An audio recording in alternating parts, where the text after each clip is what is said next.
திருவண்ணாமலை மாவட்டத்தில் உள்ள ஆதனூர், ஒன்னுபுரம், வெள்ளேரி உள்ளிட்ட 20க்கும் மேற்பட்ட கிராமங்களைச் சேர்ந்த நோயாளிகளுக்கு ஒரே நம்பிக்கையாக இருப்பது ஆரணி அரசு மருத்துவமனை.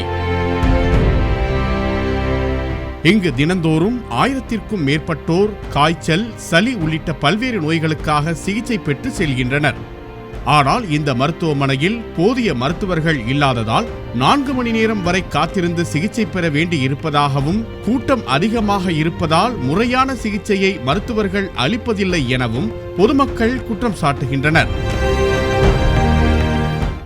கோயிலுக்கு 1 மணி நேரமா நின்றுட்டு இருக்கேன்.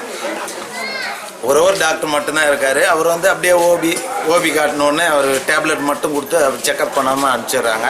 இங்கே தேவையான டாக்டர் தமிழக அரசும் மாவட்ட நிர்வாகமும் மிக விரைவில் இந்த ஹாஸ்பிட்டலுக்கு தரணும்னு கேட்டுக்கிறேன். இந்த பனி காலத்தில் பார்த்தீங்கன்னா டெங்கு, மலேரியா இந்த மாதிரி பெரிய பிரச்சனையாக இருக்குது. சளி, இருமல் குழந்தைங்களுக்கு ரொம்ப சிரமமாக இருக்குது. மொத்த பேருமே பார்த்தீங்கன்னா இப்போ 100-150 குழந்தைங்களை வச்சுக்கின்னு தான் ட்ரீட்மெண்ட்டுக்கு நின்றுட்டு இருக்காங்க. எல்லாம் லோக்கல் இல்லை, வெளியூர் ஜனம் 10 கிலோமீட்டர் சுற்றி இருக்கிற வில்லேஜிலேருந்து மொத்த ஜனம் இங்கே ட்ரீட்மெண்ட்டுக்காக நின்றுட்டு இருக்காங்க. குறைஞ்சபட்சம் 4 மணி நேரம் 5 மணி நேரம் எல்லாம் காத்துட்டு இருக்காங்க.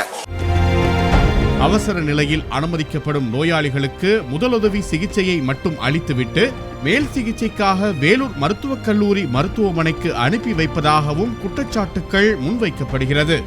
10 மருத்துவர்கள் இருக்க வேண்டிய மருத்துவமனையில் 4 மருத்துவர்களே இருப்பதால் பெண்கள் புறநோயாளிகள் பிரிவிலேயே ஆண்கள், குழந்தைகள் ஆகியோருக்கும் சிகிச்சை அளிக்கும் நிலைமை ஏற்பட்டுள்ளது.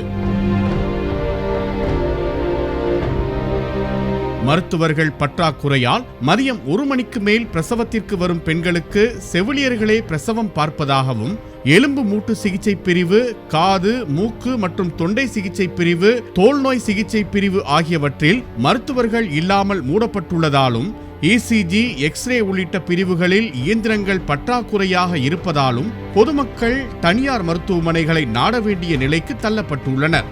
இந்த மருத்துவமனையில் இருந்து 4 மருத்துவர்கள் சேத்பட், தண்டாரம்பட் உள்ளிட்ட பகுதிகளில் தரம் உயர்த்தப்பட்ட மருத்துவமனைகளுக்கு அனுப்பப்பட்டதால் போதிய மருத்துவர்கள் இல்லை என மருத்துவ அலுவலர் கவிதா விளக்கமளித்தார். இதற்கிடையே தமிழகத்தில் உள்ள அரசு மருத்துவமனைகளில் மாற்றுப்பணியில் சென்றிருக்கும் மருத்துவர்கள், செவிலியர்கள் குறித்த விவரம், மாற்றுப்பணி வழங்குவதற்கான காரணம் என்ன என்பது குறித்து விளக்கமளிக்க சுகாதாரத்துறை இயக்குநருக்கு உயர்நீதிமன்ற மதுரை கிளை உத்தரவிட்டிருந்த நிலையில் சுகாதாரத்துறை இயக்குநர் விளக்கம் திருப்தி அளிக்கவில்லை என்று நீதிமன்றம் குறிப்பிட்டுள்ளது.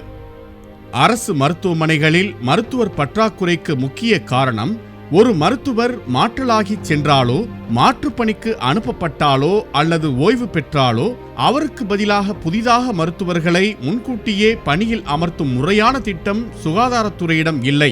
மருத்துவர் காலி பணியிடங்களையும் நிரப்புவதில்லை. தமிழக மருத்துவ பணிகள் இயக்குனர் பதவி, மருத்துவ கல்வி இயக்குனர் பதவி, கூடுதல் மருத்துவ பணிகள் இயக்குனர் பதவிகளும் காலியாகவே இருப்பதால் பொதுமக்கள் நலன் கருதி அரசு மருத்துவமனைகளின் செயல்பாட்டை கண்காணித்து உரிய நடவடிக்கை மேற்கொள்ள வேண்டியது காலத்தின் கட்டாயம். பாலிமர் செய்திகளுக்காக ஆரணி செய்தியாளர் லிங்கப்பன்.